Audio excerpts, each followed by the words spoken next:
A ver, quiero que planteemos una imagen mental para empezar. Pensemos en la historia de la humanidad como si fuera, no sé, la cartografía de un mundo gigantesco. Vale, me gusta. Un mapa enorme. Exacto, un mapa. Y durante siglos hemos estado ahí, dibujando a mano el mapa político mundial, explorando territorios que a veces son muy oscuros, monarquías absolutas, teocracias, fascismos, comunismo. Todo a base de ensayo y error, claro. Y casi siempre manchado de sangre, la verdad. Totalmente. Siempre buscando cuál es la mejor manera de organizarnos como sociedad. Y de repente, en 1992, alguien llega, deja el bolígrafo sobre la mesa, se cruza de brazos y dice, a ver, se acabó. El mapa está terminado. Madre mía. Ya no hay territorios ideológicos nuevos que descubrir. Ostras, es que hay que tener un valor tremendo para soltar algo así. O sea, visto con los ojos de hoy, suena hasta arrogante, ¿no? Un poco, sí. Yo misma al leerlo estaba un poco alucinada. Claro, pero pongámonos en contexto. En aquel momento preciso, justo después de la Guerra Fría, esa idea ofrecía un consuelo psicológico inmenso al mundo. Ya, la gente necesitaba respirar. Eso es. Era como si alguien nos prometiera, al menos teóricamente, que la época de los grandes monstruos políticos por fin había quedado atrás. Pues mira, precisamente de esa promesa gigantesca vamos a hablar hoy en este análisis a fondo. A meternos de lleno. Sí, vamos a sumergirnos en uno de los textos de filosofía política más influyentes y, la verdad, machacados de las últimas décadas. Me refiero a El fin de la historia y el último hombre, que publicó Francis Fukuyama en el 92. Un libro que levantó ampollas, desde luego. Tela. Y nuestra misión hoy es entender esa tesis tan atrevida que hizo sobre la evolución política, ver por qué medio mundo se la creyó a pies juntillas y, bueno, repasar la avalancha de palos que ha recibido en los últimos 30 años. Es que para procesar la ansiedad geopolítica que tenemos hoy al leer las noticias, tienes que entender obligatoriamente de dónde venía ese optimismo desbordado de los 90. Exacto. El contraste entre lo que creíamos que iba a pasar y lo que realmente está pasando es lo que le da sentido a nuestro presente. Y ojo, antes de meternos en faena, quiero hacer una aclaración importantísima para quienes nos escuchan hoy. Sí, fundamental esto. Las fuentes que hemos recopilado para hacer este análisis incluyen críticas ferozmente polarizadas. O sea, vamos a hablar de posturas marxistas, conservadoras, religiosas y liberales. Hay de todo en este cóctel. De todo. Y quiero dejar súper claro que aquí solo estamos exponiendo los argumentos para ver cómo funcionan por dentro. Ni tomamos partido, ni respaldamos ninguna de las posturas. Nosotros somos meros exploradores de ideas, ¿no? Nuestro trabajo es levantar el capó del coche y ver cómo funciona el motor de cada argumento. Eso es. No decidir quién de los dos conduce mejor. Me encanta esa imagen. Pues venga, vamos a levantar el capó de la teoría original de 1992 para entender por qué la realidad de hoy parece que contradice a Fukuyama todos los días. ¿Qué narices argumentó exactamente tras el colapso de la Unión Soviética? A ver, ¿A qué se refería con eso del fin de la historia? pues para que esto tenga sentido, hay que entender el mecanismo filosófico que usó Fukuyama, que en realidad viene de pensadores del siglo XIX como Hegel y Karl Marx. ¿Vale? Ellos no ven la historia como un montón de cosas aleatorias que pasan sin más, un día tras otro. Ya no es solo una lista de reyes y batallas. Exacto. Veían la historia como una progresión lineal que avanza motivada por contradicciones. Espera, ¿contradicciones? ¿En qué sentido? Contradicciones sociales. Por ejemplo, en el feudalismo tienes señores y tienes siervos. Claro. Pues esa desigualdad genera una tensión, que acaba siendo insostenible. El sistema colapsa y pasamos al siguiente modelo. Es como un método científico-social, donde la humanidad va resolviendo problemas a lo largo de los siglos. O sea, una especie de evolución inevitable. Eso es. Y lo que hizo Fukuyama fue decir, vale, si la historia es una línea que busca el sistema con menos contradicciones internas, pues la caída de la Unión Soviética nos demuestra que hemos llegado a la última parada. ¡Qué fuerte! Dijo que la humanidad había encontrado su forma final en la democracia liberal occidental. O sea, argumentaba que ética, política y económicamente ya no hay nada superior en el horizonte, ¿no? Yo estaba convencida de que sonaba muy utópico. Bueno, lo fascinante aquí es, y esto es donde mucha gente se confunde, que él no decía que dejarían de pasar cosas. A ver, Explícame eso. El fin de la historia no significa que no vaya a haber guerras puntuales o crisis económicas, o que un país no pueda volver a la dictadura temporalmente. Uf, menos mal. Su argumento es que, a largo plazo, el menú de opciones ideológicas ya se ha cerrado. La democracia liberal será el marco que poco a poco lo engulla absolutamente todo porque es el que mejor resuelve nuestras necesidades. Fíjate que al leer las fuentes yo pensé automáticamente en un videojuego. A ver, ¿cómo es eso? Es como cuando llegas al jefe final de un juego y le ganas. El juego no se apaga, ¿sabes? La consola sigue encendida, pero pasas a jugar en el típico modo libre. Ah, claro, claro. Puedes construir tus cosas, puedes tener problemas menores, pero ya no hay niveles ideológicos nuevos que desbloquear. Has llegado al tope. Es una analogía buenísima, de hecho. Pero, a ver, leyendo las fuentes, me he topado con un detalle que me ha roto un esquema mental tremendo. Porque casi todo el mundo, yo misma incluida, asume que Fukuyama estaba diciendo que Estados Unidos es la cima de la humanidad. Pues mira, ese es probablemente el malentendido más grande sobre su obra entera. ¿En serio? Sí. Fukuyama, basándose en el filósofo Alexandro Koyev, aclaró años después que el modelo que más se parece a ese mundo poshistórico no es Estados Unidos, No me digas. es la Unión Europea. Espera un momento. Me estás diciendo que un analista estadounidense, en plenos años 90, decía que Europa es el jefe final del videojuego y no su propio país. Así es, totalmente seguro de ello. ¡Ostras! Porque, a ver, la clave de su teoría es cómo se resuelven los conflictos. Fukuyama veía que la Unión Europea estaba intentando crear un sistema de pura burocracia, de normas compartidas y leyes transnacionales para evitar a toda costa la guerra. Vale, entiendo por dónde vas. Y en cambio él veía que Estados Unidos seguía aferrado a conceptos de la historia antigua, o sea, un fervor nacionalista inmenso, la creencia profunda en Dios como guía del Estado y el uso constante de la fuerza bruta militar. Vale, ahora lo pillo. O sea, el verdadero triunfo del modelo para él es cuando un grupo de burócratas aburridos con normativas sustituye a los tanques en las fronteras. Exactamente eso. Pues esa es la teoría. Y oye, sobre el papel suena de maravilla. Pero claro, los políticos y académicos de los 90 no se habrían creído todo esto si no hubiera datos que lo apoyaran, digo yo. Vale, vamos a desgranar esto. ¿Por qué se lo tragaron tan fácilmente? Porque en ese momento los datos parecían cuadrar perfectamente. Y esto es gracias a un mecanismo que en relaciones internacionales se conoce como la teoría de la paz democrática.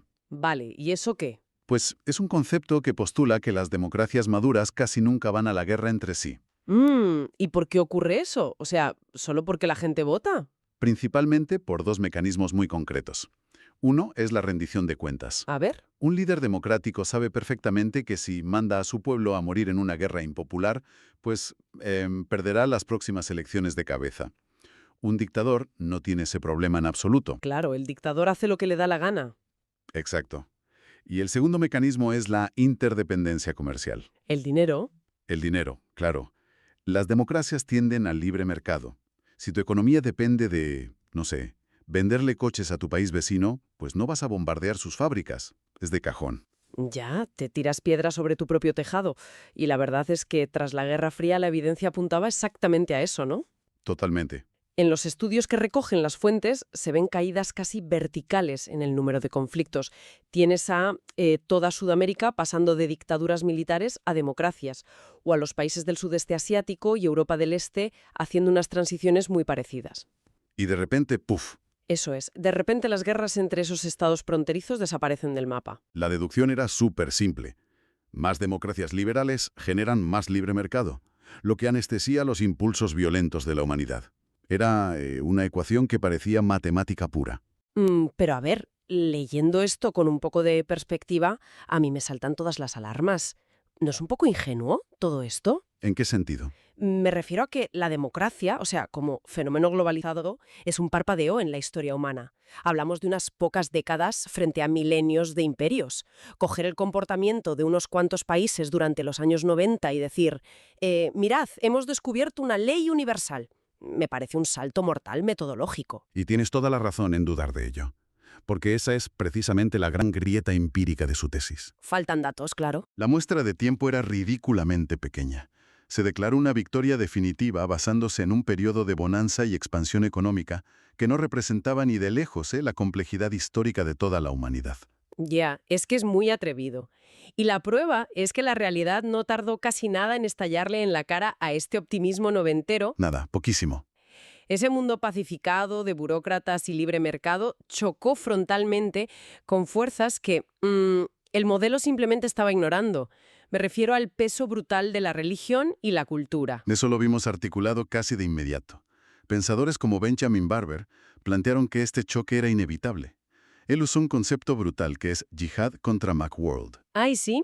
Explícame cómo funciona esa dinámica, porque la imagen visual de Macworld me parece buenísima. Es que lo es. Barber imaginó la globalización corporativa, lo que él llama Macworld, como una especie de excavadora secular gigante. Vale, una excavadora. Una excavadora impulsada por el consumismo que va arrasando fronteras sin piedad para vender exactamente lo mismo en todas partes. Mm. Pero, claro, la sociología nos dice que cuando empujas a una cultura hacia la homogeneización total, Al final la gente salta. generas una reacción defensiva, claro. Esa excavadora corporativa despierta unas fuerzas de resistencia muy profundas que buscan identidad, ya sea refugiándose en el fundamentalismo religioso o en lealtades puramente tribales. Ya. Y a esa reacción de rechazo visceral es a lo que él llamó yihad. Claro, es pura física, acción y reacción. Y luego llega Samuel P. Huntington y le lanza un misil directo a la línea de flotación a Fukuyama con su libro El choque de las civilizaciones. Un clásico. Huntington decía que vale, sí, el conflicto comunismo-capitalismo ha muerto, pero ahora las guerras no van a ser por ideología económica, van a ser por diferencias culturales súper profundas. Y no le faltaba razón a corto plazo. Pues el calendario avanza y, madre mía, nos damos de bruces con el 11 de septiembre de 2001. Analistas como Farid Zakaria salieron en la televisión diciendo que aquello era literalmente el fin de la historia. Fukuyama tiró la toalla y dijo que se había equivocado. Para nada. Se enrocó totalmente en su postura. Ah, sí. Él argumentó que el islamismo radical, a diferencia del comunismo, no tiene un mecanismo de asimilación global. No te sigo. O sea, no es imperialista en el sentido de que no puede convencer a un sueco o a un japonés de adoptar su modelo religioso, ¿sabes? Vale, vale. Para Fukuyama, esos estados enfrentarían una inestabilidad interna constante. Y a la larga su único destino sería o bien democratizarse al estilo occidental o colapsar por completo. No veía término medio. Pero ojo con eso, porque aquí las fuentes recogen unas críticas feroces a Fukuyama por un punto ciego tremendo. Lo acusan de pensar que si un país no tiene un parlamento idéntico al de Suiza, ya está destinado al caos absoluto. Claro, ese es su sesgo. Y eso no es cierto. Los críticos ponen encima de la mesa modelos alternativos de gobernanza islámica que logran una estabilidad tremenda. O sea, en las fuentes se mencionan países como Malasia, Indonesia o Qatar, que operan con unas lógicas totalmente diferentes, pero que no están colapsando en absoluto. Y este es un detalle vital, fíjate. Si conectamos esto con el panorama general, la crítica es que Fukuyama asume que la representación ciudadana solo puede ocurrir metiendo una papeleta en una urna cada 4 años. Ya muy al occidental. Pero el pensamiento político islámico tiene siglos de desarrollo en mecanismos como la Shura, por ejemplo. La Shura. Sí, que es un sistema de consulta donde los líderes tienen la obligación de buscar consenso con distintos grupos sociales, no toman decisiones solos. O el concepto de maslaha, que prioriza el interés público y la justicia social, lo que llaman adl. Vale. Y lo hacen por encima del individualismo occidental. Son engranajes diferentes que también generan muchísima estabilidad y satisfacen quejas sociales. Todo ello sin ser una democracia liberal al uso. O sea que pecaba de un sesgo profundamente occidental desde el principio. Absolutamente. Pero claro, si Oriente Medio demostraba que la cultura podía resistirse a su modelo, había una amenaza aún mayor gestándose en otro lado. Naciones gigantescas que demostraron algo todavía más peligroso para la tesis original del 92. A ver, Aquí es donde se pone realmente interesante. cuéntame. Demostraron que puede ser un jugador clave en el mercado global, hacerte inmensamente rico y rechazar por completo la democracia política ciudadana. Hablamos del retorno de los grandes gigantes autoritarios. Exacto. El desafío monumental de Rusia, a la que las fuentes definen según ciertos índices como una anocracia. Y sobre todo de China, que es un estado unipartidista de manual. Espera, hazme un paréntesis rápido. ¿Qué es exactamente una anocracia? Porque a mí me suena a término médico. Ya, suena raro. Es un término de ciencia política para definir regímenes que son una especie de híbrido. Tienen todo el teatro de una democracia, ¿sabes? Hay elecciones, hay partidos opositores, tienen una constitución y todo eso. Pero es de mentira. Claro, en la práctica, los mecanismos de poder están diseñados para que el líder tenga el control absoluto y sea literalmente imposible que pierda. Es una autocracia disfrazada con traje de demócrata. Vale, aclarado. El tema es que el éxito económico brutal de estos países rompe una asunción básica. El filósofo Zizek lo explica de una forma brillante en Las Fuentes. Zizek siempre va a la yugular. Sí.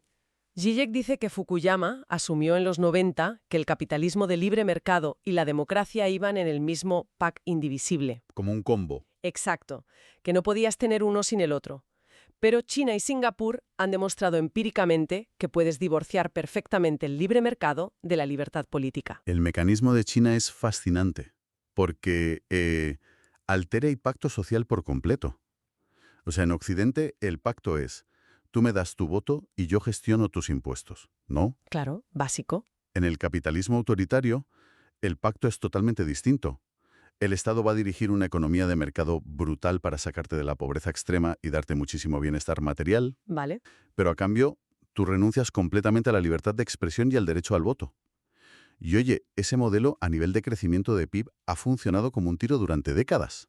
Es que es eso, si la economía va como un cohete sin ninguna necesidad de democracia, el pilar central del fin de la historia se tambalea. Yo me pregunto cómo se defendió Fukuyama de esto, porque es una evidencia empírica aplastante. Bueno, En las fuentes veo que allá por 2008 intentó hacer una defensa basada en la hipocresía. sí, argumentó que líderes como Putin o Hugo Chávez en su momento, a pesar de concentrar todo el poder, seguían sintiendo la necesidad imperiosa de organizar elecciones. Ya. Fukuyama dice: a ver, si la autocracia fuera un modelo tan superior ideológicamente, ¿por qué tienen que molestarse en fingir que son democracias? Bueno, buen punto. Para él, esa necesidad de montar el teatro demuestra que la idea conceptual de la democracia sigue siendo la única fuerza que da legitimidad real en el mundo. Hombre, a ver, es un argumento ingenioso, no te lo niego, pero me parece un poco agarrarse a un clavo ardiendo. Totalmente. Y de hecho, fíjate, para 2022 el propio Fukuyama tuvo que admitir lo que llamó su pesadilla suprema. Uy, Un escenario donde China apoya la guerra de Rusia en Ucrania y Rusia le devuelve el favor respaldando a China en un posible conflicto por Taiwán. Si esas dos potencias enormes, con su modelo autoritario capitalista, logran imponerse por la fuerza de los hechos, él mismo admite que estaríamos ante el fin de la historia. claro, es que eso sería pasar de ver la democracia liberal como el destino inevitable de toda la humanidad a verla simplemente como un experimento regional de Occidente que, bueno, que no pudo competir. Ostras, da escalofríos pensarlo así. Da miedo, ¿sí? Pero espérate, porque la ironía máxima de todo esto es que mientras miramos de reojo a las autocracias o nos preocupamos por otras culturas, resulta que las grietas más profundas están en el suelo que pisamos. Ah, sí, la amenaza interna. Exacto. La amenaza más letal para el modelo de Fukuyama parece venir desde dentro de sus propias fronteras. Y aquí es donde vemos a un Fukuyama muchísimo menos optimista, en sus actualizaciones de 2014 y 2016. Ahí cambió el tono. Sí, él observa cómo intentos de democratización, como la primavera árabe, por ejemplo, pues fracasan estrepitosamente. Pero lo que más le alarma es que diagnostica una enfermedad grave dentro de las propias democracias que ya estaban consolidadas. Esto plantea una pregunta importante, porque no es un problema de que la gente ya no crea en la idea de libertad. Es un problema puramente mecánico del sistema. Mecánico. Sí, el sistema de repente es incapaz de proporcionar los servicios básicos prometidos a la gente. Seguridad, infraestructura digna y un crecimiento económico que llegue a todos y no solo a unos pocos. Ya veo. Fíjate que las fuentes usan una analogía suya que me parece súper reveladora, la de la escalera mecánica. Esa es muy gráfica. Él imaginaba en los 90 que cuando un país se sube a la escalera de la industrialización económica, pues esa máquina lo lleva automáticamente hacia arriba, ¿no? Sí. Hacia la clase media y, por tanto, hacia la exigencia natural de tener derechos políticos. Pero ¿qué pasa cuando los engranajes de la escalera mecánica se atascan por culpa de lo que él mismo llama el capitalismo de amiguetes? Pues pasa que la gente se queda atrapada a mitad de camino, mirando hacia arriba. La riqueza se concentra en unas élites institucionales que, básicamente, secuestran las decisiones del Estado, y la escalera deja de subir para la gran mayoría de la gente. Es frustrante. Y ahí es donde florece la famosa decadencia política, que acaba materializándose en eventos sísmicos como lo que pasó con el Brexit o la elección de Trump. La gente empieza a desconfiar de absolutamente todas las instituciones y caemos en un mundo de posverdad, empujado por un resentimiento brutal. Tal cual. Pero claro, mientras Fukuyama llora porque su hermoso sistema se está rompiendo por una mala gestión política, hay otros filósofos que levantan la mano y dicen, oiga, perdone, es que esto nunca funcionó para empezar. Y llegamos a la crítica más dura de todas las fuentes, la del filósofo Jacques Derrida. Madre mía, qué repaso le da. Derrida creía que estar celebrando en los años 90 el famoso fin de la historia era un acto de ceguera casi ofensivo. ¿Ya? Él dice que el modelo hegemónico occidental se mira el ombligo y aplaude su propio bienestar económico de forma narcisista, mientras ignora por completo que ese bienestar está construido sobre exclusiones macroscópicas y desigualdades sin precedentes a nivel global. A ver, para que nos entendamos bien y aterrizando esto. Derrida básicamente acusa a Fukuyama de sonar como un predicador religioso, ¿no? Sí, totalmente. Como alguien que nos promete el paraíso en la tierra gracias a las maravillas del libre mercado, pero a cambio nos exige que apartemos la mirada convenientemente de los millones de personas que el propio mercado deja en la miseria absoluta o en la hambruna para poder sostenerse. Es como montar una fiesta espectacular, pero justo encima de una montaña de sufrimiento ajeno. Es una analogía brutal, pero exacta. Es un choque de perspectivas muy revelador. Fukuyama viene a decir, bueno, el sistema es el mejor posible, pero los políticos corruptos lo están estropeando. Vale. Y Derrida le responde en plan, no, perdona, el sistema funciona exactamente como fue diseñado, exprimiendo a muchísimos para que unos poquitos puedan declarar alegremente que la historia ha terminado de forma feliz. Uf, dos maneras totalmente contrapuestas de leer la misma puñetera realidad. Así es. Pero bueno, para ir acercándonos al final de este análisis, me gustaría dar un salto que el propio Fukuyama tuvo que dar unos cuantos años después. A ver. Porque hemos estado hablando de urnas, de mercados financieros, de religiones y de dictaduras, pero resulta que la variable más explosiva no está en los parlamentos en absoluto, está en los laboratorios. Este es, sin ninguna duda, el elemento más fascinante y a la vez perturbador que Fukuyama introduce a posteriori. De locos. En su obra Nuestro futuro posthumano, Fukuyama reconoce con mucha humildad que cometió un error de cálculo enorme en el 92. Ya lo creo. Admite que es imposible declarar el fin de la historia política si no ha terminado la evolución de las ciencias biológicas y la tecnología. Entonces, ¿qué significa todo esto? Es que, piénsalo un segundo, toda la teoría política que existe en el mundo, desde Aristóteles hasta Marx, da por sentada una cosa básica, que los seres humanos somos biológicamente estables. Que somos siempre iguales, claro. Que la naturaleza humana es una constante. Pero si de repente la biotecnología o la ingeniería genética nos permite alterar quiénes somos en esencia, le das una patada al tablero y lo cambias por completo. Si cambias el hardware humano, el software de la democracia ya no puede correr igual, de ninguna manera. Entramos de lleno en los dilemas del transhumanismo, ¿qué tela? Ya te digo. Fukuyama alerta de que esta tecnología no va a ser solo para curar enfermedades raras. ¿Qué pasa con el concepto fundacional de la democracia liberal, que nos dice que todos nacemos libres e iguales? Si luego los ricos... Si de repente las élites económicas pueden comprar literalmente mejoras genéticas, cognitivas o físicas para sus hijos... Es que rompe la premisa básica de la igualdad ciudadana de raíz.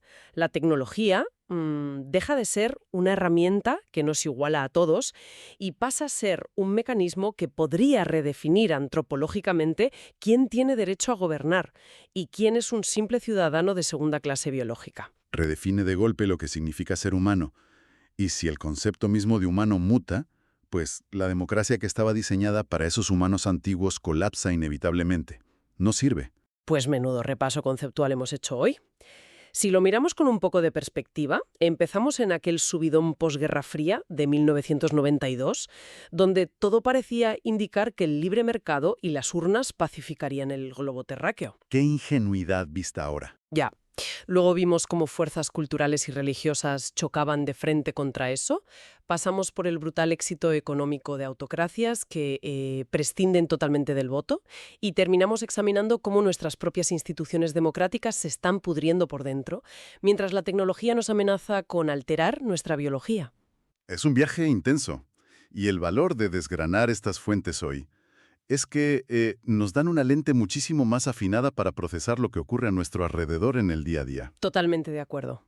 Nos ayuda a entender que cada guerra comercial, o cada auge de un líder populista, o cada tensión internacional que vemos en las noticias, no son eventos desconectados. No son casualidades. No, son síntomas de un forcejeo enorme por ver cuál es, si es que existe alguna, la forma definitiva en la que la humanidad va a organizarse. Y volviendo a nuestra imagen del mapa del principio, ¿sabes? En el 92 Fukuyama pensó que ya había dibujado todos los continentes políticos posibles, pero al alejar el zoom hoy, vemos que el mapa no solo sigue incompleto, sino que las placas tectónicas se están moviendo literalmente debajo de nuestros pies. Se mueve todo. Y de todo lo que hemos visto en estas fuentes, me gustaría dejar a quienes nos escuchan hoy con una última idea en la cabeza, tirando del hilo de dos cosas muy concretas que hemos comentado. A ver qué les lanzas. Pues si cruzamos el hecho empírico de que el libre mercado capitalista ya no requiere que la gente vote para ser exitoso, como vemos en ciertas potencias asiáticas, y a eso le sumamos el hecho de que la biotecnología está a punto de permitirnos reescribir nuestras capacidades humanas de forma artificial, Vale. no es posible que el verdadero final de la historia no sea el triunfo de la democracia libre que tanto soñaba Fukuyama, sino la obsolescencia total y absoluta del acto de votar. Madre mía, qué vértigo a pensarlo. ¿Qué pasa si el destino final es un sistema donde la eficiencia económica y tecnología simplemente descartan la necesidad humana de autogobernarse? Es una posibilidad aterradora, sinceramente. Ahí dejo esa pregunta resonando, para quien quiera darle vueltas. Muchísimas gracias a todos por sumergiros con nosotros en estas ideas. Un placer enorme, como siempre. Y nada, hasta la próxima inmersión.